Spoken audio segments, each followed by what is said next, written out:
다 함께 성경 봉독하겠습니다. 마태복음 1장 1절로 6절 또 16에서 17절 말씀입니다. 합독하겠습니다.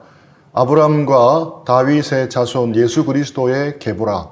아브람이 이삭을 낳고 이삭은 야곱을 낳고 야곱은 유다와 그의 형제를 낳고 유다는 다말에게서 베레스와 세라를 낳고 베레스는 헤스론을 낳고 헤스론을 라함을 낳고 라함은 아비나답을 낳고 아비나답은 나손을 낳고 나손은 살몬을 낳고 살몬은 라합에게서 보아스를 낳고 보아스는 룻에게서 오벳을 낳고 오벳은 이새를 낳고 이새는 다윗 왕을 낳으니라. 다윗은 우리아의 아내에게서 솔로몬을 낳고 야곱은 마리아의 남편 요셉을 낳았으니 마리아에게서 그리스도라 칭하는 예수가 나시니라. 그런즉 모든 대수가 아브라함부터 다윗까지 14대요 다윗부터 바벨론으로 사로잡혀 갈 때까지 14대요 바벨론으로 사로잡혀 간 후부터 그리스도까지 14대더라. 아멘.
메리 크리스마스!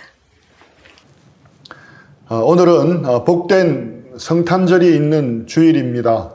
특별히 성탄주일을 맞이해서 오늘은 예수님의 족보에서 만나는 하나님이라는 제목으로 말씀을 나누고자 합니다. 어느 날 아침 그레고르 잠자가 불안한 꿈에서 깨어났을 때 그는 침대 속에서 한 마리의 흉측한 갑충으로 변해 있는 자신의 모습을 발견했다. 20세기 문학사의 독보적인 위치에 있는 한 작가의 소설은 이렇게 첫 문장을 시작하고 있습니다. 사람이 한 마리 흉측한 갑충으로 변하다니 충격적입니다. 잠자는 한숨 더 자서 이 모든 어처구니 없는 일들을 잊어버리면 어떨까 하고 생각하였으나 전혀 잠을 잘 수 없었다. 그는 오른쪽으로 누워 자는 습관이 있었는데 무수한 다리를 지닌 채 납작한 몸체를 한 해충의 몸으로는 아무리 노력해도 그런 자세를 취할 수가 없었던 것이다. 이 소설은 시작부터 아무런 전제나 이유 없이 어느 날 아침 눈을 떠보니 갑충벌레로 변해 있는 주인공의 이야기로 시작합니다. 바로 카프카의 변신이라는 소설에 나오는 내용입니다. 주인공 그레고르 잠자는 파산한 아버지를 대신해서 가족을 위해 출장 영업사원으로 새벽부터 일해야 하는 고달픈 생활을 해오고 있었습니다. 그러던 어느 날 아침 잠에서 깨어보니 흉측한 벌레로 변해 있는 자신을 발견합니다. 새벽 일찍부터 출근해야 하는데 옴짝달싹을 못합니다. 이미 문 밖에서는 가족들이 얼른 일어나라고 짜증내는 소리가 들려오고 1시간도 안 돼 상점에 지배인이 달려와 아우성입니다. 방문 밖에서 퇴근하는 사람들을 향해 끊임없이 말을 건네지만 이미 그레고로의 소리는 사람의 목소리가 아니고 벌레의 소리를 내고 있었습니다. 그들과 소통은 불가능한 상태입니다. 얼마 후 방문이 열리고 가족들과 지배인들은 갑충으로 변한 그레고르를 발견합니다. 지배인은 혼비백산하여 도망가고 아버지는 지팡이와 신문을 마구 흔들어 그레고르를 제 방으로 다시 몰아넣어 버립니다. 벌레로 변신한 그를 보고 어머니와 여동생은 기겁을 하고 아버지는 방에 감금해 버립니다. 갈수록 소통이 단절되어 갔습니다. 겨우 누이 동생 그레테만이 음식을 주고 청소를 하기 위해 가끔 올 뿐이었습니다. 그레고르는 그간 아버지의 빚을 갚고 가족의 생계를 위해 하루도 빠지지 않고 열심히 일해왔습니다. 그러나 이제는 쓸모없는 벌레일 뿐입니다. 그래도 그는 자신을 걱정하기보다 자신의 돈을 벌지 못하기에 가족들이 어떻게 살까 걱정했습니다. 그러나 그것은 기후였습니다. 가족들은 그레고르 몰래 모아두었던 돈을 꺼내 썼습니다. 아버지는 은행 수의로, 어머니는 자파상의 바느질 일로, 여동생은 상점의 판매원으로 식구들 모두 각자의 직업도 가지면서 지냅니다. 염려한 것과는 달리 그가 없어도 모두 잘 사는 것이었습니다. 시간이 지날수록 가족들은 점점 그의 존재를 잊어갔습니다. 이제 누이 동생조차도 그를 돌보지 않아 방 청소도 점점 뜸해져 짐승의 우리처럼 되어 갔습니다. 그에게 넣어주던 먹이도 점점 허술해졌습니다. 그레고르는 잘 먹지도 못하고 더러운 방에서 쓰레기와 함께 생활을 합니다. 그의 가족은 생활비를 보충하기 위해 하숙생을 받아들였습니다. 어느 날이었습니다. 누이 동생이 저녁 식사 후에 하숙인들을 위해 바이올린을 연주하고 있을 때 음악에 끌린 그레고르는 거실로 기어 들어갑니다. 인간 그레고르의 마지막 자존심 같은 모습이었습니다. 그러자 하숙인들이 벌레인 그레고르를 보고 기겁을 합니다. 누이 동생마저도 이제 더 이상 저 벌레와 살 수 없다면서 없애버려야 한다고 소리칩니다. 낙심한 그레고르는 힘없이 방으로 들어가고 자신을 가두는 자물쇠 소리를 듣습니다. 그레고르는 버려졌다는 슬픔과 고통으로 시름시름 앓다가 곧 죽어 뻣뻣한 모습으로 발견됩니다. 그러자 아버지는 자, 이제 이로써 하나님께 감사드리자라고 합니다. 그가 죽자 가족이 아닌 파출부 할멈이 그 벌레를 치웁니다. 그가 죽은 이튿날 아침 몇 개월 동안 그로 인해 마음고생하던 가족들은 가벼운 마음으로 교회로 소풍을 갔습니다. 그들은 전차 속에서 기분 전환을 한 뒤 다른 곳으로 이사 가기로 계획까지 세웁니다. 소설 변신은 완벽한 자본주의 사회에서 존재의 의의를 잃고 살아가는 소외된 인간의 모습을 처절하게 보여줍니다. 철저한 자본주의 사회에서는 쓸모가 있을 때만 상대방에게 의미 있는 존재가 된다는 슬픈 현실을 적나라하게 고발하고 있습니다. 가장 평안한 안식처라고 생각하는 가족에게서조차 소외가 얼마든지 일어날 수 있음을 보여줍니다. 필요 가치가 소멸되면 언제든지 존재 가치마저도 소멸됩니다. 이것이 우리가 사는 현실입니다.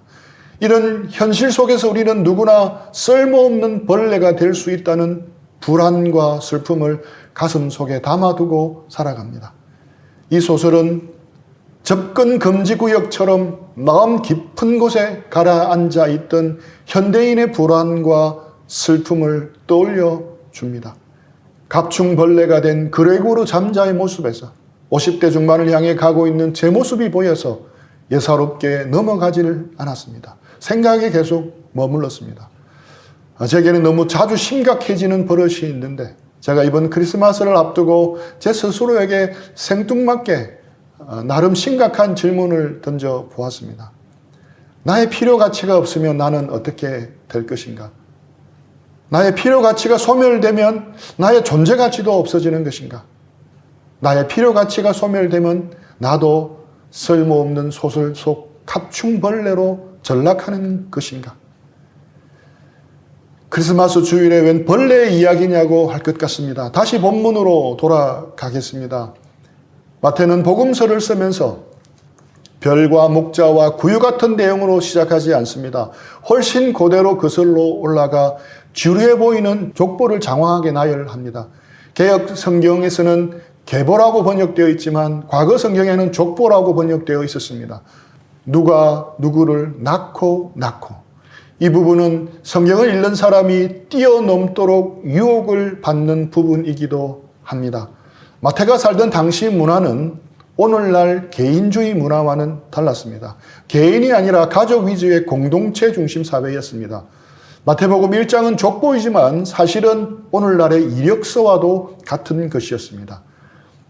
당시의 이력서는 오늘날과는 달리 혈통과 가문으로 채워졌습니다.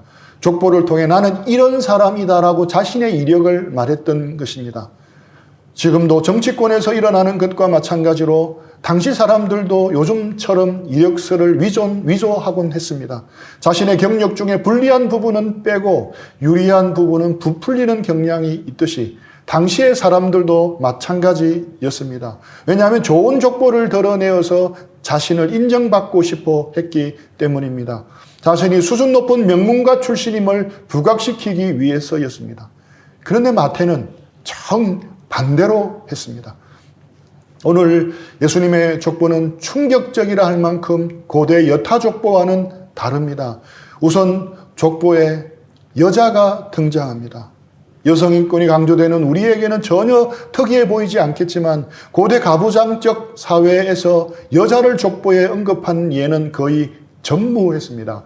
몇 명이 나오겠습니까? 총 5명이 나옵니다.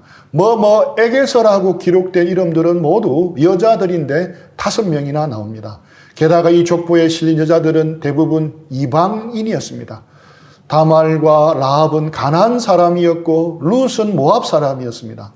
유대인들은 그런 나라 출신을 부정하게 여겼기에 성전이나 성막에 들어가 예배할 수 없었습니다. 그런데 이런 부정한 이방인들이 예수님의 족보에 버젓이 등장합니다. 예상 밖의 반전은 더 있습니다. 특정 여인을 거명함으로써 마태는 일부러 독자들에게 성경의 가장 더럽고 추하고 부도덕한 사건을 떠올리게 만듭니다. 마태복음 1장 3절 말씀입니다. 유다는 다말에게서 베레스와 세라를 낳고 베레스는 헤스론을 낳고 헤스론은 라함을 낳고 유다는 다말에게서 베레스와 세라를 낳았다고 되어 있습니다. 시아버지 유다가 며느리 다말과 동침해서 베레스와 세라를 낳은 것입니다. 근친 상간입니다. 예수님은 베레스의 후손인데 마태는 굳이 베레스와 세라를 같이 기록하고 있고 다말까지 이름을 똑똑히 포함시켜 기록했습니다. 이 추한 부도덕한 사건을 떠올리게 하기 위한 의도적인 장치였습니다. 이런 가문에서 메시아가 오신 것입니다. 1장 5절 말씀입니다. 살몬은 라합에게서 보아스를 낳고 보아스는 룻에게서 오벳을 낳고 오벳은 이새를 낳고 여기에 라합이 누구입니까? 그녀는 가나안 사람으로도 모자라 매춘부였습니다. 그리고 룻은 누구입니까? 그녀 역시 당시 유대인들이 경시하고 멀리했던 이방 족속인 모압 여인이었습니다. 거기서 또 끝나지 않습니다. 더 흥미로운 사실이 6절에 나옵니다. 이새는 다윗 왕을 낳으니라. 다윗은 우리아의 아내에게서 솔로몬을 낳고, 예수님의 혈통에 다윗 왕이 등장합니다. 제가 안가인데 도산 안창호, 도마 안중근 의사가 모두 저희 가문의 조상이라는 사실이 명예롭습니다. 그런데 이스라엘 사람들이 제일 존경하던 다윗 왕이 족보에 등장하는 것은 이것과는 비교가 되지 않을 정도로 명예로운 일이었습니다. 그런데 마태는 다윗이 우리아의 아내에게서 솔로몬을 낳았다고 덧붙이고 있습니다. 찬물을 끼얹은 것입니다. 짧은 두어절이지만 굉장히 많은 것을 함축하고 있습니다. 우리아의 아내에게서라는 짧은 두어절을 통해 통렬하게 죄악을 지적하고 있는 것입니다. 왜 마태는 우리아의 아내에게서라고 쓰고 있습니까? 그냥 밧세바라고 쓰면 될 텐데 말입니다. 마태는 이것을 통해 우리에게 이스라엘 역사의 비참하고 끔찍했던 한 장면을 떠올리게 만들고 있습니다. 다윗이 자신을 죽이려 했던 사울 왕을 피해 도망 다닐 때 여러 사람이 광야까지 따라다니며 목숨을 걸고 그를 지켰습니다. 다윗의 용사들이었습니다. 그 중에 우리아도 포함되어 있었습니다. 다윗은 우리아에게 목숨 빚을 진 셈입니다. 그런데 세월이 흘러 왕위에 오른 다윗은 그 충신 우리아의 아내 밧세바를 바라보며 탐했고 결국 동침했습니다. 그러고는 거기서 멈추지 않고 더 악하게 살인 교사를 저질러 우리아까지 죽입니다. 그러고는 밧세바를 자신의 아내로 취합니다. 탄핵 사유만이 아니라 무기징역과 사형까지 해당하는 악하고 악한 일입니다. 그 둘 사이에 태어난 아들이 솔로몬이었습니다. 예수님은 바로 그 솔로몬의 후손이었습니다. 마태가 밧세바라는 이름을 왜 뺐겠습니까? 밧세바를 무시해서가 아니라 다윗의 치부를 드러내기 위해서였습니다. 바로 이런 역기능 가정에서 치명적인 험이 있는 인간에게서 예수님이 오셨다는 것입니다. 마태가 이런 예수님의 족보를 기록하면서 우리에게 던지는 메시지가 무엇입니까? 하나님의 은혜입니다. 마태복음 1장은 낳고의 연속입니다. 누구는 누구를 낳고 누구는 누구를 낳고 지루하게 느껴질 수 있지만 그 행간 속에는 하나님의 은혜가 가득히 숨겨져 있습니다. 자세히 보면 뚝뚝 떨어질 정도입니다. 마태는 1장부터 은혜를 외치고 있는 것입니다. 은혜를 외치되 직설적으로 말하지 않고 문학적 기법을 통해서 우회적이고 은유적으로 소리 없이 외치고 있습니다. 그가 복음서를 시작하면서 소리 없이 하나님의 은혜를 외치고 있는 것입니다. 착한 사람은 구원받고 악한 사람은 탈락하는 것이 아니라는 것입니다. 오직 예수 그리스도의 은혜로만 받아들여진다는 겁니다. 그래서 예수님의 은혜가 필요 없는 사람은 아무도 없다는 것입니다. 또한 예수님의 은혜를 받을 수 없는 사람도 아무도 없다는 것입니다. 우리 모두 다 죄인입니다. 우리 모두는 똑같이 잃어버린 죄인입니다. 그래서 자신의 죄를 회개하고 예수님 안으로 들어오면 똑같이 사랑받고 받아들여진다는 것입니다. 족보를 기록하면서 마태가 우리에게 던지는 복음의 메시지입니다. 마태복음 1장 2절입니다. 아브라함이 이삭을 낳고 이삭은 야곱을 낳고 야곱은 유다와 그의 형제들을 낳고 예수님은 야곱의 아들들 가운데서 유다의 혈통을 따라 오셨습니다. 그런데 야곱의 아들 유다가 어떻게 태어났습니까? 야곱은 레아를 통해서 유다를 낳습니다. 야곱이 정말 사랑했던 아내는 언니 레아가 아니라 동생 라헬이었습니다. 야곱은 속아서 언니 레아와 먼저 동침하지만 레아를 끝내 따뜻하게 사랑해주지 않았습니다. 레아의 입장에서 보면 너무도 충격적인 성경 말씀이 나옵니다. 창세기 29장 25절 말씀입니다. 야곱이 아침에 보니 레아라 라반에게 이르되 외삼촌이 어찌하여 내게 이같이 행하셨나이까? 내가 라헬을 위하여 외삼촌을 섬기지 아니하였나이까? 외삼촌이 나를 속이심은 어찌 됨이니까? 야곱이 아침에 보니 레아라.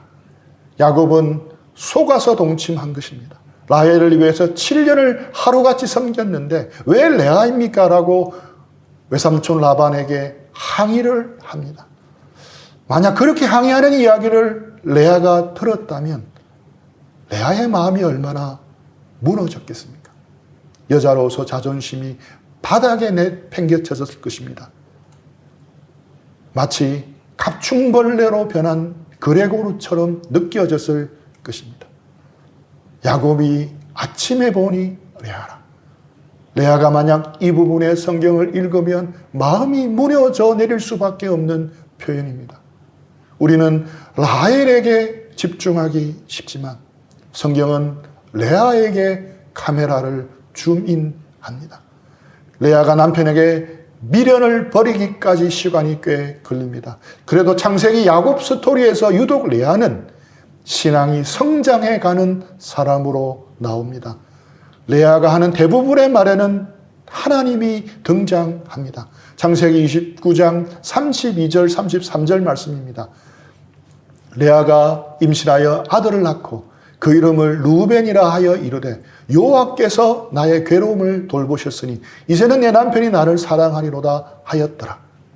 그가 다시 임신하여 아들을 낳고 이르되 여호와께서 내가 사랑받지 못함을 들으셨으므로 내게 이 아들도 주셨다 하고 그의 이름을 시몬이라 하였으며 여호와께서 레아는 힘들었지만 그래도 하나님께 손을 내밀었습니다. 그렇지만 여전히 남편과 자식에 대한 미련을 쉽게 못 버립니다. 하지만 세월이 흐르고 마지막으로 유다를 낳으면서 드디어 반전이 찾아옵니다. 창세기 29장 35절 말씀입니다. 그가 또 임신하여 아들을 낳고 이르되 내가 이제는 여호와를 찬송하리로다 하고 이로 말미암아 그가 그의 이름을 유다라 하였고 그의 출산이 멈추었더라. 레아는 유다를 낳고서 내가 이제 여호와를 찬송하리로다라고 고백합니다. 이전과는 다른 당당함이 묻어납니다. 이전에 새 아이를 낳고 선포하던 말과는 분명 다릅니다. 내가 이제는 여호와를 찬송하리로다. 이번에는 남편이나 아이에 대한 언급이 보이지 않습니다.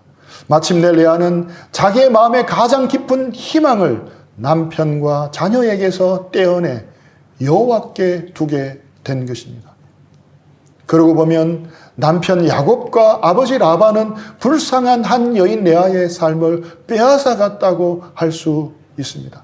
하지만 주님은 그녀를 받아주셨습니다. 내가 너의 참 신랑이다라고 받아주신 것입니다.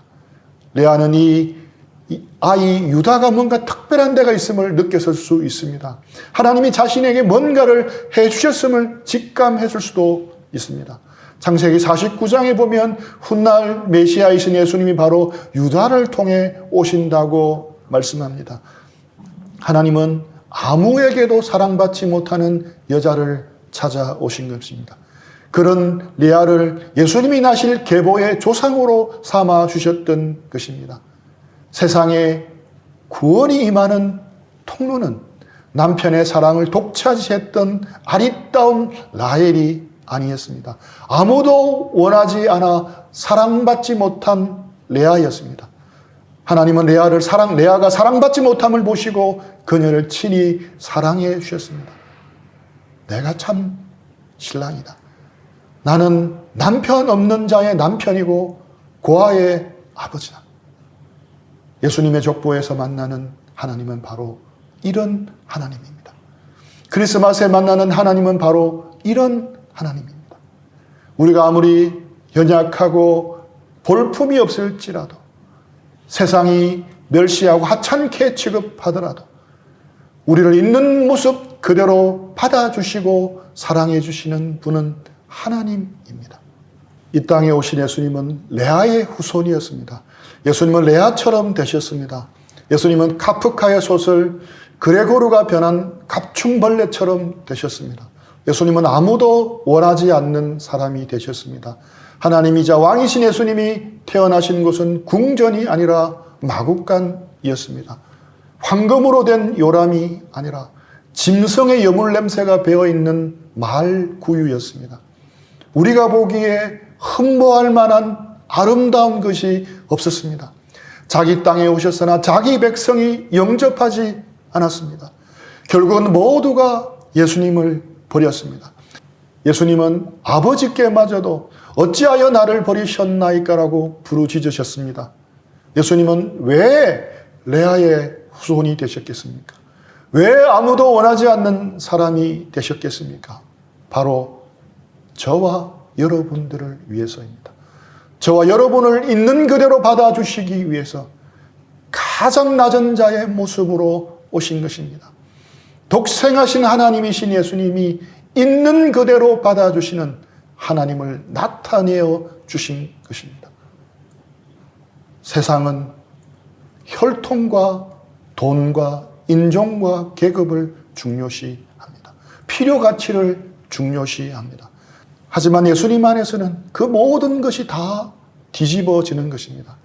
예수님 안에서는 결코 그렇지 않습니다. 예수님 안에서는 우리 존재 자체가 귀합니다. 우리가 세상에서 아웃사이더일지라도 예수님 안에서는 그렇지 않습니다. 성적 아웃사이더이고 직업적 아웃사이더이고 민족적 아웃사이더이고 문화적 아웃사이더라고 하더라도 예수님 안에서는 그렇지 않습니다. 예수님 안에서는 우리 모두가 인사인 것입니다. 예수님 안에서는 어느 누구도 아싸가 아니라 인사인 것입니다. 히브리서 2장 11절 말씀입니다.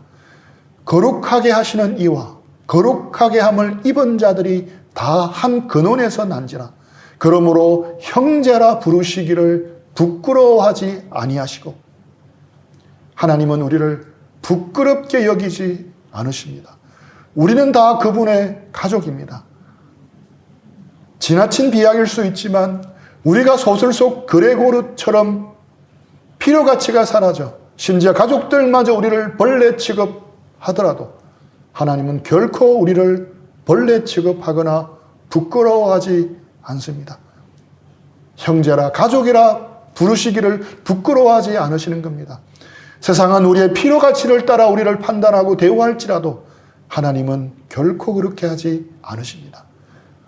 우리의 필요가치와는 무관하게 우리를 소중히 여기십니다.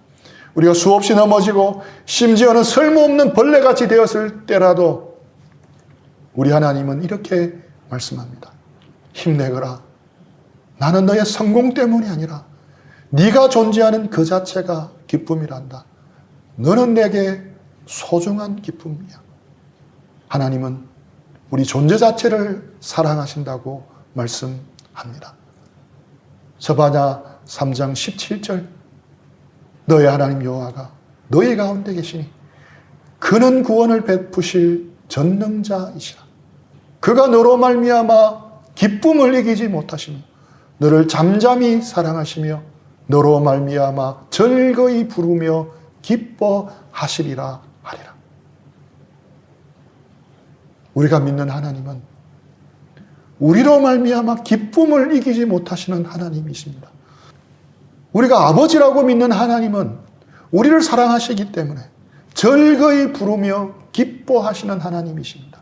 우리의 존재만으로 기뻐하시는 주님이 계시기에 우리는 결코 벌레가 될 수 없습니다. 설령 사람들이 벌레처럼 취급하여도 이 깊은 하나님의 사랑 때문에 일어설 수 있는 것입니다.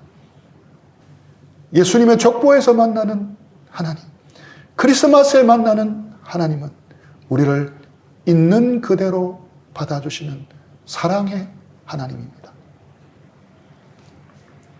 나의 필요 가치가 없어지면 나는 어떻게 될 것인가?